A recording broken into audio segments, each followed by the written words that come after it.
You're listening to the Jewish Entrepreneur Podcast with Debbie Sasson, episode 106. Welcome to the Jewish Entrepreneur Podcast. I'm your host, Debbie Sasson. I went from being a financial advisor, author, and chronic under-earner to building my business to six figures as a financial planner and money mindset coach, and then onto multiple six figures as a full-time money and business coach. I help entrepreneurs create money-making businesses and build wealth using sales and money mindset strategies and in alignment with authentic Jewish values. Now, let's dive in to today's show. Hello, my friends, and welcome back to the podcast. Today, we are going to talk about selling and 3 mindset shifts you want to make in order to sell your offer. But before we jump into today's episode, I want to let you know that my group program, Wired for Wealth, is going to be open for enrollment on January 2nd. There's going to be a very limited enrollment window, January 2nd, 3rd, and 4th. And I'm also going to be doing an open house on January 2nd so that you can come onto Zoom and ask me any questions you want about the program. And this is the number one coaching program for Jewish entrepreneurs. My clients get amazing results when they are in the program and they're getting coached regularly. I have 2 beautiful shout outs today to my clients. One of my clients ran a retreat in Lakewood this week, and her goal was to have 10 women join her retreat. And she jumped in. She worked on her emails, on her marketing. She had only 6 women signed up just a few days before the retreat, and she ended up with 8. She kept selling. That's why we're talking about selling today, because my clients are learning how to sell. They're getting rid of the icky, sleazy feeling that so many people have around selling, and they're making a difference and an impact in the world because of the power of selling. And then my other client has a group coaching program, a small program. It's 1 month long for new mothers, and her goal was 25.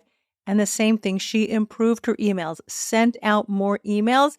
And as of today, she has 17 women in her group, when just a week ago, I don't know if she even had like 13, but she continues to talk about it, and people are coming out of the woodwork and they're joining her program.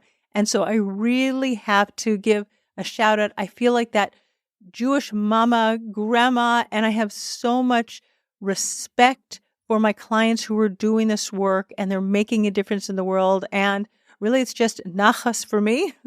And really, they are really sharing their gifts, and I'm just so proud of them. And when you come into this program, you also get to take your gifts that you have inside of you, your God-given gifts, and share them with the world. And it's all because of your ability to sell and not feel anything icky or sleazy or unethical about selling. So just mark your calendar, January 2nd. If you're not on my email list, make sure that you sign up so that you are the first to know when the enrollment window opens. Go to my website, debbiesasson.com/newsletter, and get on the list.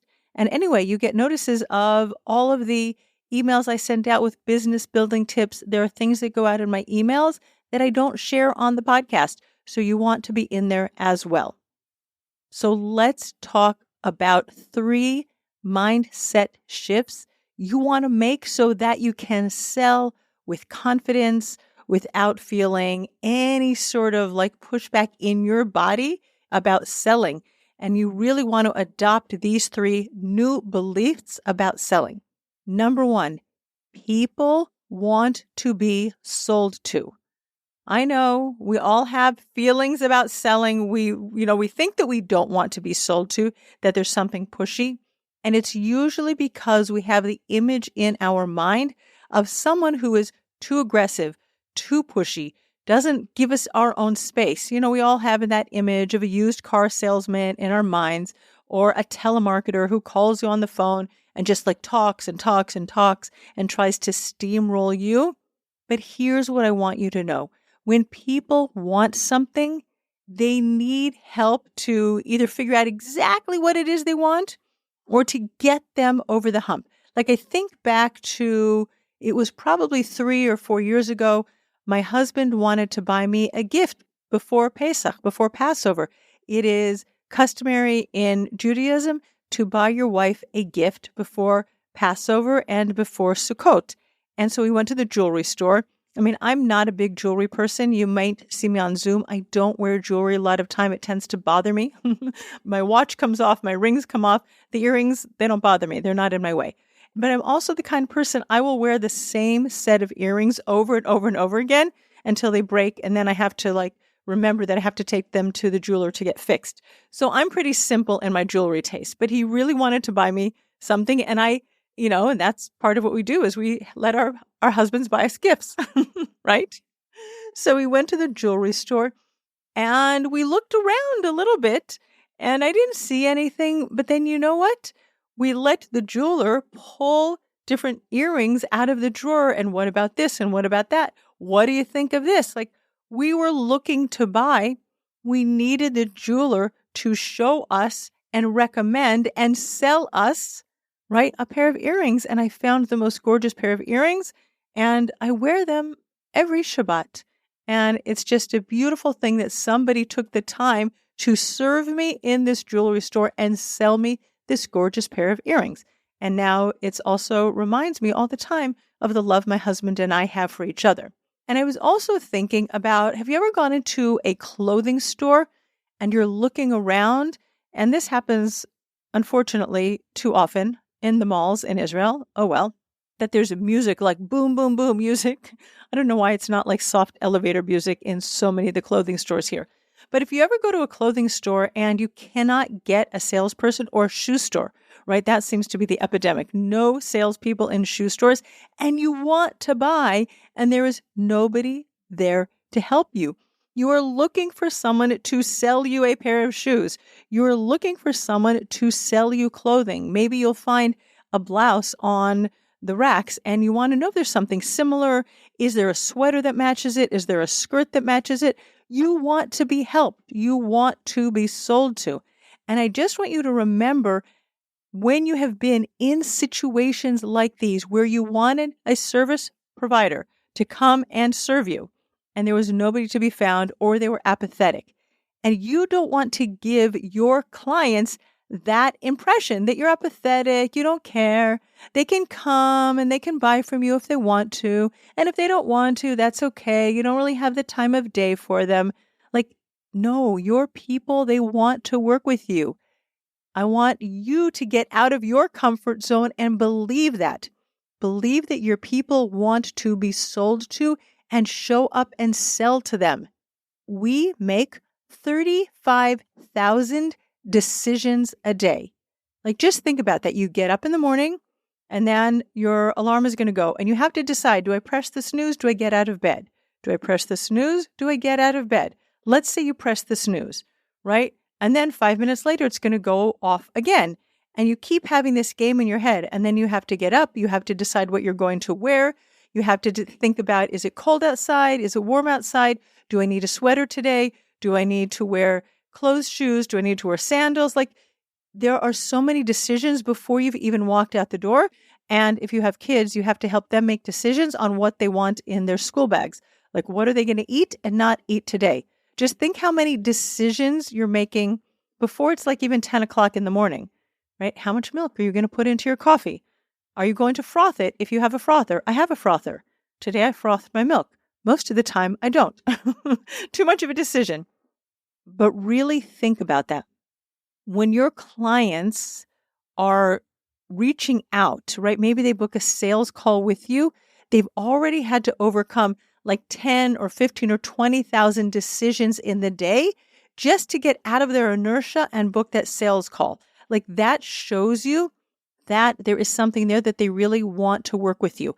I really believe that 80%, even 90% of the people that book calls with you in your online scheduler, and if you don't have an online scheduler, the fact that they reached out to you by email, by WhatsApp, by Messenger, right? That just shows that they had to overcome the very heavy decision, and I know I'm making it sound a little bit dramatic, but inertia is very strong. They have to do something uncomfortable, admit that they need help with something. Maybe it's a problem, like a real painful pain point, and then they had to reach out. Like that's already decision beyond the norm. Now they have a meeting booked with you. So now when you show up with them on that call, you really have to believe that they want to be sold to, and don't be gentle about it. I'm not talking about being aggressive or just being a bulldozer with them, but you have to learn how to have a sales conversation that allows your people to be sold to. Okay, so that's the mindset shift, is believing that the people in your inbox, the people on your Zoom calls, the people on your telephone want you to sell to them. So learn how to sell and go sell. Mindset shift number 2 is believe in your offer. Whatever you are doing in the world, if you are a coach, if you are a website designer, if you are a copywriter, right? Whatever you are doing, a photographer, right? Whatever it is that you are gifted to do in the world, believe that your offer is amazing. Now, maybe you're newer in the industry, right? I've been a coach for 7 years. I would like to say, I hope so, that my skill set as a coach is better than people who are just now getting out of coach school, or they've been in the business for a year or 2 years, right? Because I have developed skills. I've refined, I've honed, I've taken advanced certifications, I've gotten mentorship, I've had pointed out to me where I can improve my skill set. So I'm hopeful, you guys will have to tell me, that I am a better coach than someone who has been in the industry for 2 years. And that would be normal, and it's not a problem. But if you're newer on that experience spectrum, you still have to believe in your offer, right? If you are just now learning how to design your first websites, you might not be as good, qualitatively as someone who's been designing websites for 10 years. And that's okay. Nobody's expecting someone who just learned the art of making websites to be as gifted as somebody who's been doing it for 10 years. And you know what? Your price is going to reflect that. And that's okay. Be where you are, be happy where you are, and really believe that your offer, wherever it is, or even if you've been doing it for 10 years, like God willing, you'll have another 10 or 20 or 30 years ahead of you where you can continue really refining your skill set, upgrading, learning new things, you becoming a better version of you, and your offer becoming a better offer. But wherever you are now, believe in the offer where you are today for your people. Something that I love to say is my clients are divinely contracted to work with me. That means the clients I'm working with today are supposed to be with me today. The clients that were with me 5 years ago, when I had a less refined skill set as a coach, those were the right clients for then. And our clients don't necessarily continue with us on our journey from the beginning to the end, and that's not a problem. But believe that your offer today is amazing, right? And I don't mean that you should lie to yourself, but it's amazing for who you are right now and for the clients that you're going to work with right now. And you have to maybe do some work, get out of imposter syndrome. Just even imagine, let's think about doctors. Let's say you're a heart surgeon, right? Thankfully, I think that nobody listening to this podcast is doing life or death work like heart surgeons. Something goes wrong, it can really, really be fatal. But somebody who's been doing surgery for 10 or 15 or 20 years, of course, is going to be better than someone who just finished med school 3 weeks ago. But that brand new surgeon also has to do or gets to do surgery, because you can never have 10 years of experience or 20 years of experience unless you've had your first day of experience, your first 10 days, your first 20 days of experience. Everybody starts at the beginning. So believe that your offer is amazing right now where you are. You must believe in your offer. If you want to be able to sell, you have to believe in your offer. You have to believe that your offer is going to be transformational for your clients today. Your clients might not be the same clients in 10 years from now, and that's okay. But for today, it's amazing. The third mindset shift is you have to believe in your people. And I remember this so clearly. It must have been 3 years ago. I was doing a peer coaching call with one of my peers. We were in a mastermind together. And we were just talking about, I think I had run a webinar and I was maybe feeling a little bit down. After you run a webinar or you do a masterclass or something, like I recently did, I did a webinar and then I had an upsell into my group coaching program. And usually there is an interest in the first day or two after the webinar. And then during the launch period, there's this dead zone when nobody buys and then people buy at the end. And that's exactly what happened now after my webinar. And I'm really, really excited that 5 people joined my group coaching program in November. So back in the day when I was much newer doing webinars and launches, I was in that dead zone. And one of the thoughts that I shared with my peer coach was that the people on my email list are cheapskates. Now, if you're on my email list and you're hearing that, that's not really how I think about you now. That was back in the day, less experience, and it's not true. First of all, in this most recent launch, I think I was barely on social media because of everything going on in the world. There's, the war still going on as I record this in Gaza, and I just don't feel like being very much on social media. So I was really relying on my email list and believing that the people on my email list wanted to buy my offer, and that indeed is what happened. But when I was believing that my people were cheapskates and they didn't want to invest in coaching, of course, that is not going to result in any clients coming off of my email list to work with me. That is going to energetically repel people from working with me because I'm not thinking that they're interested in my coaching, right? You have to believe that the people who are in your orbit right now, you have to believe in them. You have to believe that they want what you're offering. You have to believe that they have resources or access to resources that they can come to you and pay you money.